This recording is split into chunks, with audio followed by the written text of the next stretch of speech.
So you've been trying with no luck to get the purple windflowers and purple pansies. Well, stick around and I'll show you how you can get them.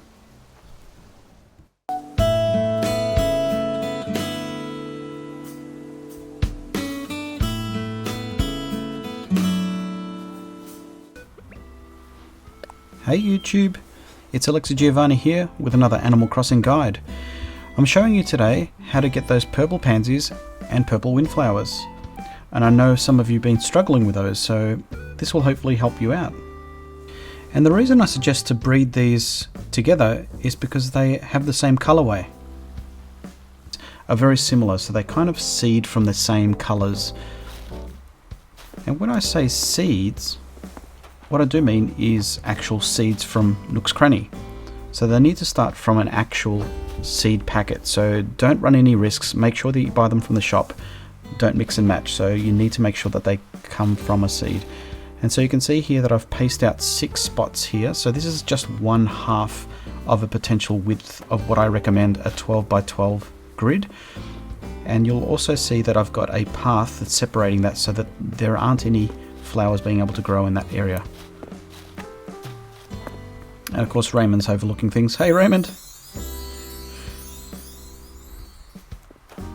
This barrier is optional. In this case, the way it's laid out, you shouldn't have to separate them this way, but it does make it a little bit easier so you know which area is which. And you can see that I've colorized it differently as well. So you've got a brown for the original seeds and a lighter colored dirt path for the other section. So you can pair them up together. So again, we're putting out some white pansy seeds and now we're putting out the other set. So I've only got 2 pairs to show you for this exercise, so you'd triple this to get it across 12 spots. I would also recommend, if you are growing them all from seed at the same time, is to plant the whites along with the reds that I'm about to show you at the same time so that your reds are ready to go. So the flowers that you see here are at full bloom, so this takes 4 days if you planted it at seed. So after 3rd or 4th day is when you can have people come around and water your flowers. And I'd recommend checking out another video of how you get people to come around, but this increases your chances from 5% to do that by yourself to 80% if you can manage to get 5 other people to come across. So that'll ensure that these will breed faster and it'll make your journey a little bit quicker. So you might be wondering, what am I looking for out of these offspring? And so both of these will produce both a white and a blue flower of their parent, but you're looking for the blue of each one of these types. And they will produce themselves 25% of the time. So obviously 75% of the time you'll get whites, which you'll just throw away in the bin, but the 25% of the time you get a blue, you want to put it into this other section. So here's one I've prepared earlier. And the same thing with the windflowers. 25% of the time it will produce a blue, a special blue windflower. And by this stage, hopefully you've already paired and grown a seeded pansy and windflower. And if you do, now's a good time to get some guests to come around and water your flowers again. And so don't neglect the original set at the very top there. You do want them to consistently create these because again, they only produce that blue flower 25% of the time. Once these are together, these special blues and the seeded red, they will produce only 1 flower. It's the same type every single time. So 100% of the time it'll create a red of its parent. And the good thing about this is, again, it doesn't mess with your mind, so that you're doing either a pansy or a windflower, both will produce this special red. And this takes us on to our 3rd section here, which I'll start preparing. So this is the 3rd phase of creating the purples.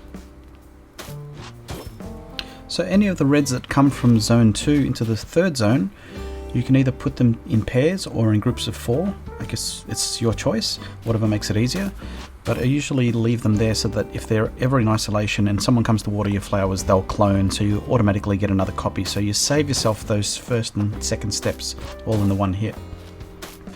And it will take you a few days to get to this point. Obviously from the 1st to 2nd to the 3rd zone will take a number of days depending on what time you start your seeds. So I'll just get rid of that line, don't need it there.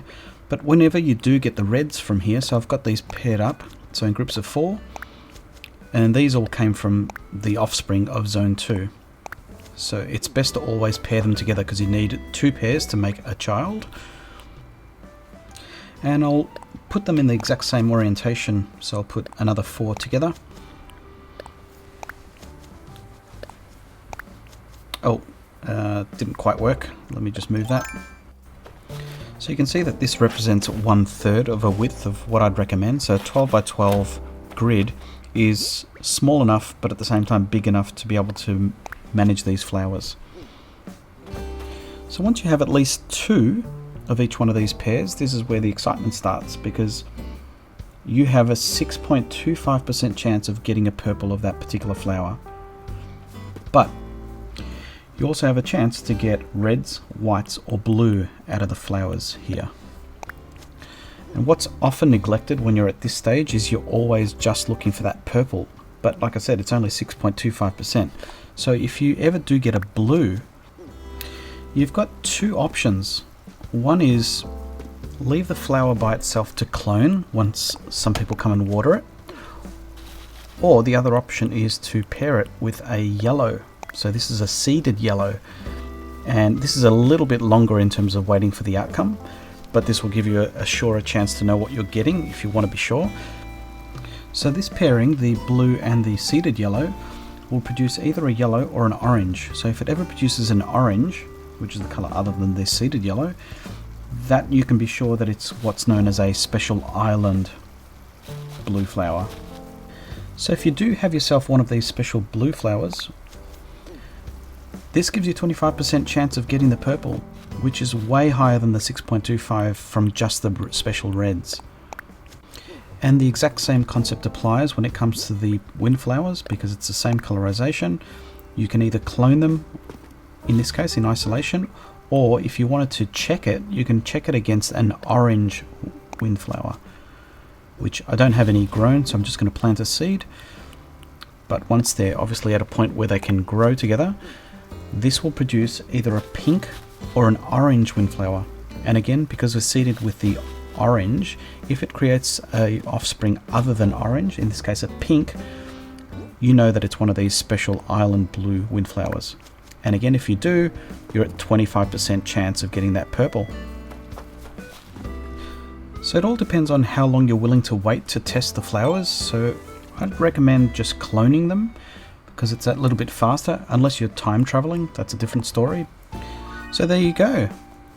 So if all those percentages were a little bit too much to take, here's a screenshot of all the percentages and how to move them from section to section. So feel free to pause it and screenshot it so it helps you. And if the video's helped you, please like it. And if you haven't already, please do subscribe, hit the notification bell icon and comment. If there's any other videos that you'd like to see, I'd love to hear about it. So this is Alexa Giovanni signing off. Until next time, see ya!